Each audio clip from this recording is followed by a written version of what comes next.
Here, Ditch, we are going to possibly interrogate Kit about what's he doing with Matt's luggage. What's going on? I found Matt's luggage in here, right over there. What? Over where? It was behind the cots. How'd it get there? Looks to me like someone was trying to hide it. Well, it wasn't me. Matt hid it. Oh my gosh. He didn't go back to London. He's been here the whole time. Kyler was right. Oh my gosh. You sound kinda disappointed. Marrying Kyler is the biggest mistake he could possibly make. If this means that's what he intends to do, you bet I'm disappointed. I couldn't help but overhear the discussion you and Kyler had in the library. That sure didn't go like I planned. All this talk of fairy kidnappings and practical jokes, I just thought it was time to clear the air, but what happens? Not only did she accuse me of being the bad guy in all this, but as it turns out, she had it right, and I had it wrong. Matt didn't walk out on her. His luggage proves it. But if Matt's just pulling a prank, why would he bother hiding his luggage? Who knows what goes on in that warped mind of his? Maybe he wanted nothing about his disappearance to make sense. All I know is, he's still around here somewhere. I'd better get going. See ya. Stay out of trouble. Okay. So... Kit didn't know. I mean, I don't know if he isn't lying or not, but we'll just be under the assumption that he isn't. Lamppost, Nancy, lamppost. Alright. I say we're gonna take a look at this. Ooh, that looks like a lot of stuff that we can't handle. So never mind. Let's not deal with that. Let us go back to the bog and get ourselves a sheep, a little sheep doll.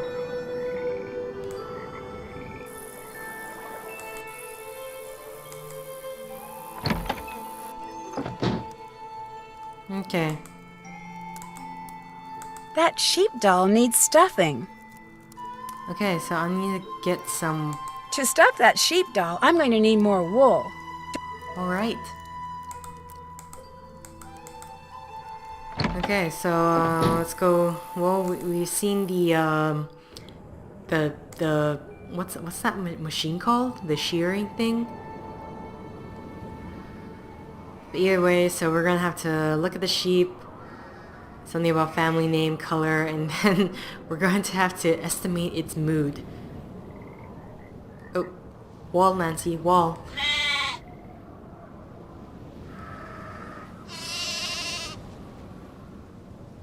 Okay, here we are. To our sheep shearing factory.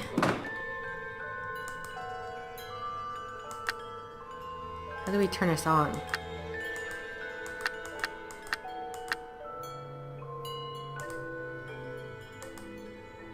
And that's how we get the... So how do we...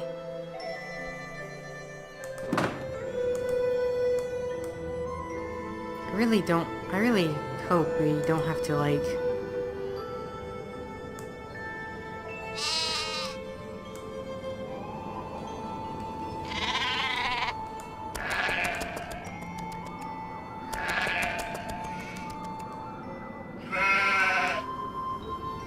I know, Nancy, you didn't sign up for this. How do we get the sheep? No.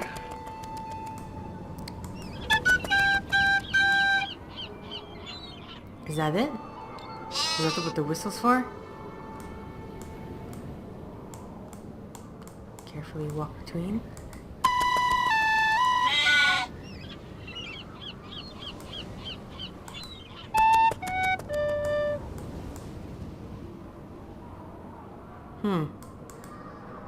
So maybe we're not going to be shearing.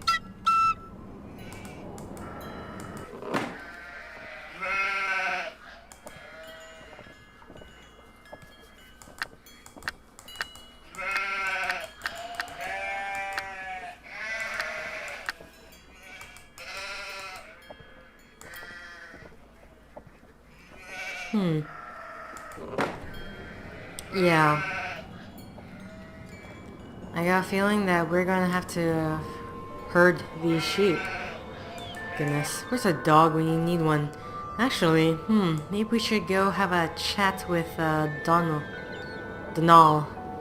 and see if he has any tips, maybe, on sheep shearing, or at least to see if there's anything more that we could talk to him about. 'Cause I really don't know what the whistle's for. Okay.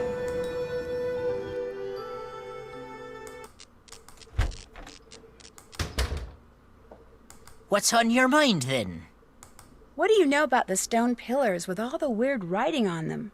I've never been able to make heads or tails of 'em. Even bought me a book on Ogham runes. Waste of good money, that was. Ogham runes? All those lines. Ancient Celtic symbols they are. Runes. Spell out something. I lack the time and patience to work out just what. I wouldn't mind having a go at it. Do you think I could borrow your book? Sorry to say, I'm not in a lending mood at the moment, lass. A wee bit of me favourite drum music would put me right, but the band can't be playing it because their drummer took sick. Looking for someone to take his place, they are. I could probably fill in. I mean, not permanently, but... Go to it, then. One ditty is all. Play it well enough, and the book will be yours. Seamus will help you get started. What a fine lass you are for helping out the band. Now here's what you do. When it reaches the drum, just hit the corresponding section of the bowline with the beater. Keep doing that till the song's over. And if you've kept the beat well enough, the band'll split their tips with ya. They're about to start. Just watch the bar, keep your wits about ya, and you'll do fine. I remember this. I also remember that even while they're playing the music, it didn't seem like the Boran beats really matched with the music, which was odd.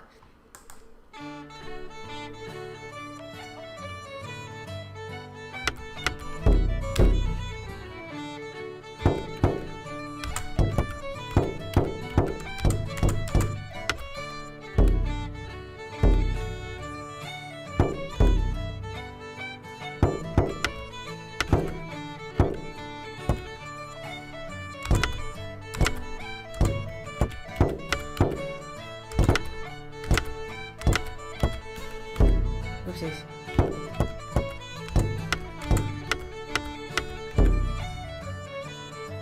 It's more.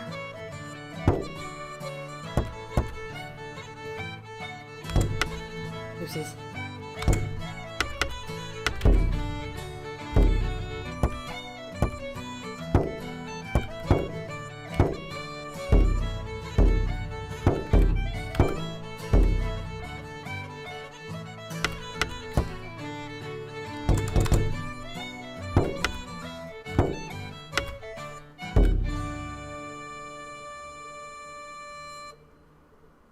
I really doubt someone could just pick that up and Brilliant! start playing. Here's your share of the tips. How much tips I Sweet as get? clover to the honeybee, that was. Here's the book. Keep it as long as you like. I'll not soon have need of it. Donal, you're way too generous with that compliment. That was terrible. Will you be wanting something else from me, then? Would you by any chance know how Matt's luggage wound up hidden behind the cots in the Great Hall? That I would. I put it there. I told the Sassenach he was not to stay in Fiona's room, yet he did nonetheless. So, while he was out with the others, I took his bags and hid him, thinking to force him to leave her room. Wasted time, that was. Turns out the good people had something else in mind. Good at finding things, are ya? As a matter of fact, I am very good at finding things. Got something for you, then. A key?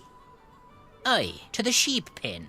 The sheep I'm keeping on the castle grounds need bringing in so I can shear 'em first thing tomorrow.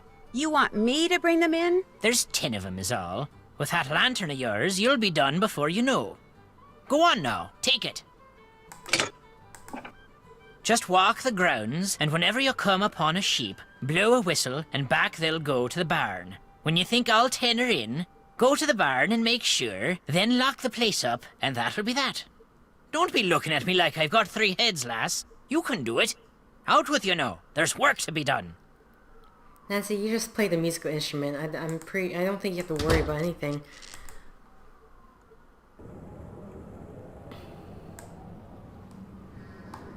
At least with the music, you get quite a bit more change than making drinks.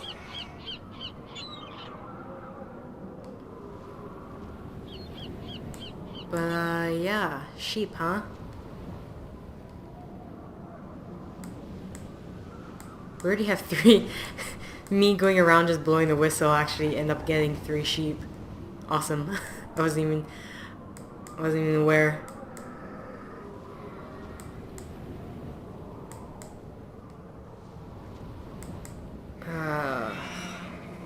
I have to search a big field, a big dark field for sheep.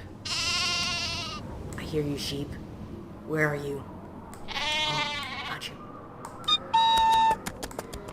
Man, these sheep are pretty obedient. You have to definitely give them that.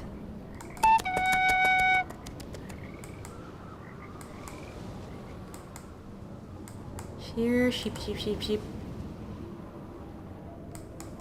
That's the ocean. We already know what happens when you go there.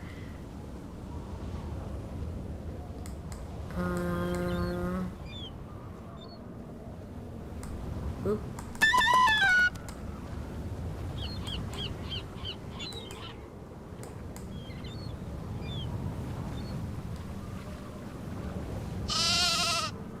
Come here. No? No, don't go.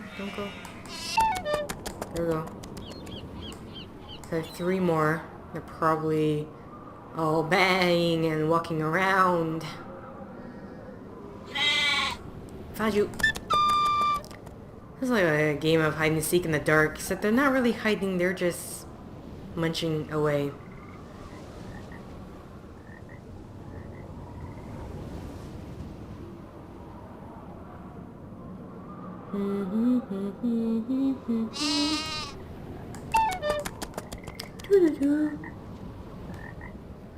Come on, sheep number... No, I don't want to go there. We need sheep to shear. Out of the way, pillar. 1 more sheep. 1 more.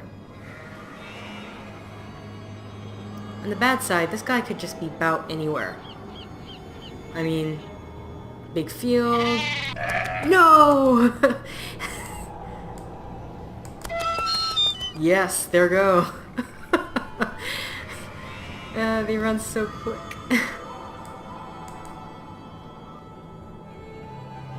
I need to make sure you lock up the pen.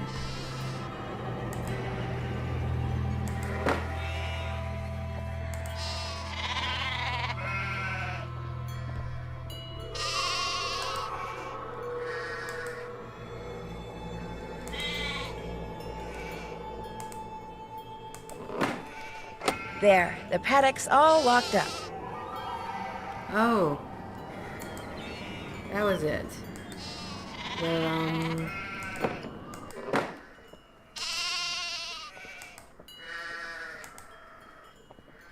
how do we get this machine working? But I want wool. I need wool.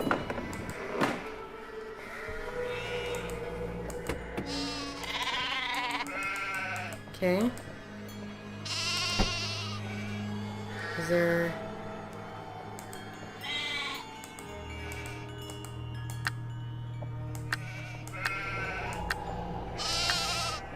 How do you start this machine?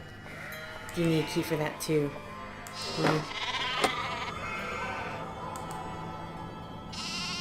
Well, I say that we go... Actually, let's take a look at that book we just received from Donal. So, that's not a book. Okay, mouse, enough of that. Okay. Withdrawn. We got this from the public library.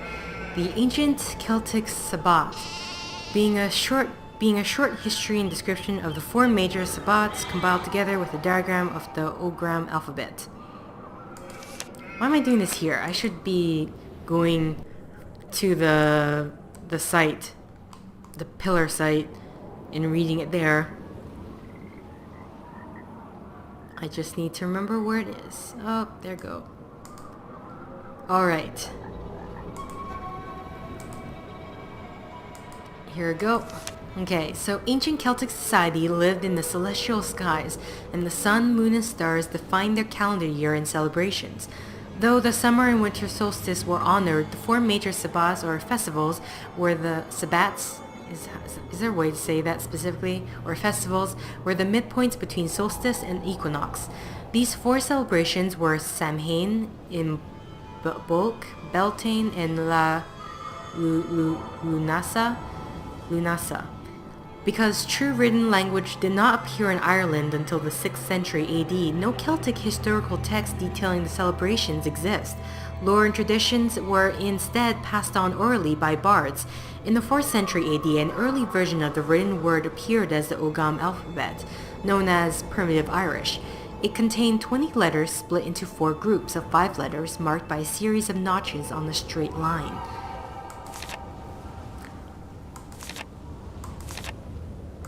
Okay. Yeah, sure. Might as well just read this and then we'll probably end it to the next set. So here's the alphabet here. Examples of Ogham inscriptions can still be seen today in stone ruins all across Ireland. Written on the page, the letters read left to right, but on stone marker they read from bottom to top. This alphabet eventually gave way to Old Irish, ancestors of today's modern Irish, and written manuscripts finally began to appear. However, the centuries of history already past, many of the ancient Celtic beliefs and traditions were never transcribed. What other secrets the four major sabbats may have held have been lost forever. Samhain was the start of both the Celtic New Year and the dark half of the year. The Celts believed that the dark preceded light, with the day beginning at dusk, observed on November 1st. Samhain was the precursor to All Hallows Eve and Halloween as it is now called. It is also the time of the year when the veil between the world of the living and the other world was at its thinnest. Places were set at the feast table for the dead, as inhabitants from either world could cross the boundary on this night. All home hearth fires were extinguished to signal the closing of the year. A new bonfire was then ignited, heralding the new year's beginning and fresh starts. Individual firebrands were lit from its flames and taken back to relight the hearth. The new year and the coming winter had been ushered in. Imbolc honored Brigid, the goddess of poetry, smithcraft, and healing, translated as the Billy, symbolizing the spring lambs that would soon be born. The celebration took place on February 1st or 2nd. A festival of hearth and home in modern times is also known as St. Bridget's Day. The traditional lighting of candles represents the imminent return of the sun in all its warmth. Beltane, precursor to May Day, was celebration of a full moon on the full moon near the midpoint between the vernal equinox and summer solstice, typically near or on May 1st. This festival celebrates the start of the light half of the year and the beginning of the pastoral summer season. As a fertility festival, the festival honored life. In the pastoral summer season. Like Samhain, the boundary between worlds was thin enough to cross on this night. To provide protection, twin bonfires were kindled from 9 sacred woods. Livestock were driven between the fires for purification against disease and to bring luck in the coming months. Firebrands were again taken from the bonfires to relight the hearths at home. Lunasa announced the first harvest in the autumnal harvest to come, around August 1st as the fruits began to ripen. This festival was celebrated with dancing and games. It was also a favorite time for hand fasting. These trial marriages lasted for a year and a day, at which time the couple could either end the relationship or formalize it with a permanent marriage. And with that, we are going to end the set here, and we're going to be working on these ruins. So until next time, guys, Slán go fóill.